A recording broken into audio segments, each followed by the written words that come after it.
World War I War Crimes. Baralong Incidents. On August 19, 1915, the German submarine U-27 was sunk by the British Q-ship HMS Baralong. All German survivors were summarily executed by Baralong's crew on the orders of Lieutenant Godfrey Herbert, the captain of the ship.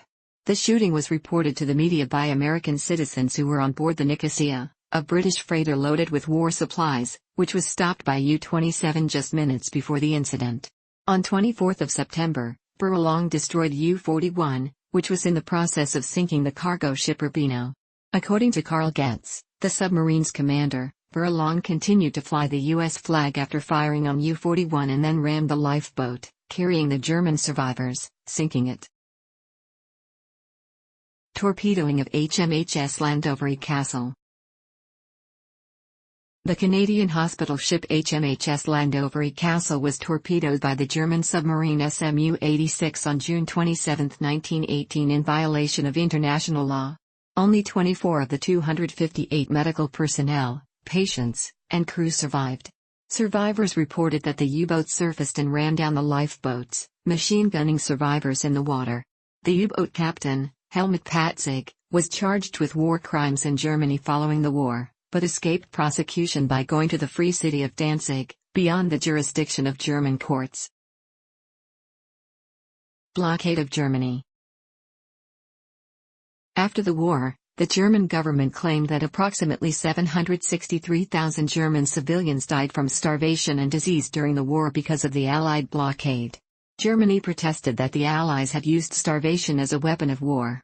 According to the British judge and legal philosopher Patrick Devlin, the war orders given by the Admiralty on 26 August, 1914, were clear enough.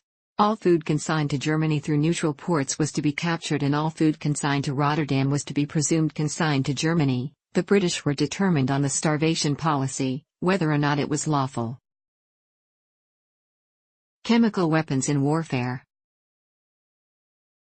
The first successful use of poison gas as a weapon of warfare occurred during the Second Battle of Ypres, 22 April, May 25, 1915. Gas was soon used by all major belligerents throughout the war. It is estimated that the use of chemical weapons employed by both sides throughout the war had inflicted 1.3 million casualties. For example, the British had over 180,000 chemical weapons casualties during the war, and up to one-third of American casualties were caused by them. The Russian army reportedly suffered roughly 500,000 chemical weapon casualties in World War I. The use of chemical weapons in warfare was in direct violation of the 1899 Hague Declaration concerning asphyxiating gases and the 1907 Hague Convention on Land Warfare, which prohibited their use. The effect of poison gas was not limited to combatants. Civilians were at risk from the gases as winds blew the poison gases through their towns, and they rarely received warnings or alerts of potential danger. In addition to absent warning systems, civilians often did not have access to effective gas masks. An estimated 100,000 to 260,000 civilian casualties were caused by chemical weapons during the conflict and tens of thousands more, along with military personnel, died from scarring of the lungs, skin damage, and cerebral damage in the years after the conflict ended. Many commanders on both sides knew such weapons would cause major harm to civilians but nonetheless continued to use them.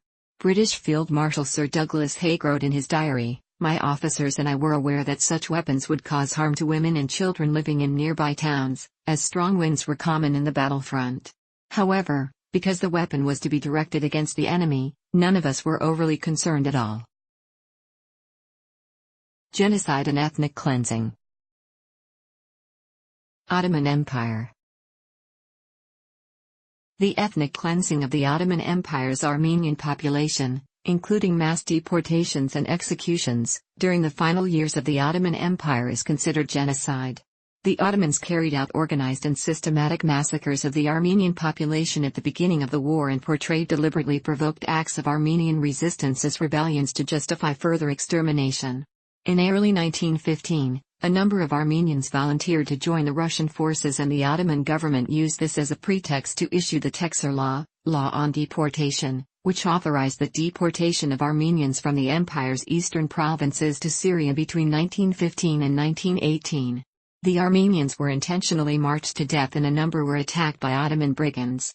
While an exact number of deaths is unknown, the International Association of Genocide Scholars estimates 1.5 million. The government of Turkey has consistently denied the genocide, arguing that those who died were victims of interethnic fighting, famine, or disease during World War I. These claims are rejected by most historians. Other ethnic groups were similarly attacked by the Ottoman Empire during this period, including Assyrians and Greeks, and some scholars consider those events to be part of the same policy of extermination.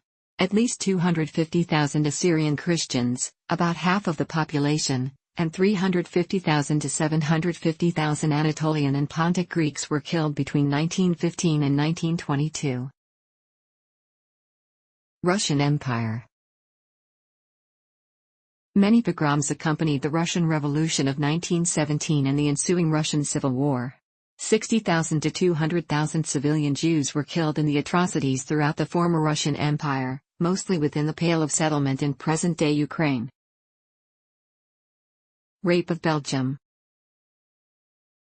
The German invaders treated any resistance, such as sabotaging rail lines, as illegal and immoral, and shot the offenders and burned buildings in retaliation.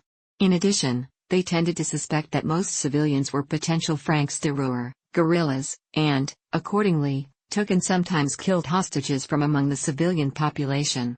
The German army executed over 6,500 French and Belgian civilians between August and November 1914, usually in near-random large-scale shootings of civilians ordered by junior German officers.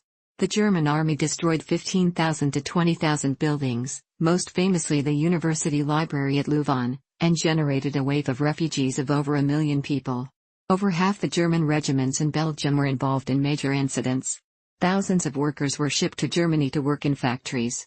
British propaganda dramatizing the rape of Belgium attracted much attention in the United States, while Berlin said it was both lawful and necessary because of the threat of Franc-Tireur like those in France in 1870. The British and French magnified the reports and disseminated them at home and in the United States, where they played a major role in dissolving support for Germany.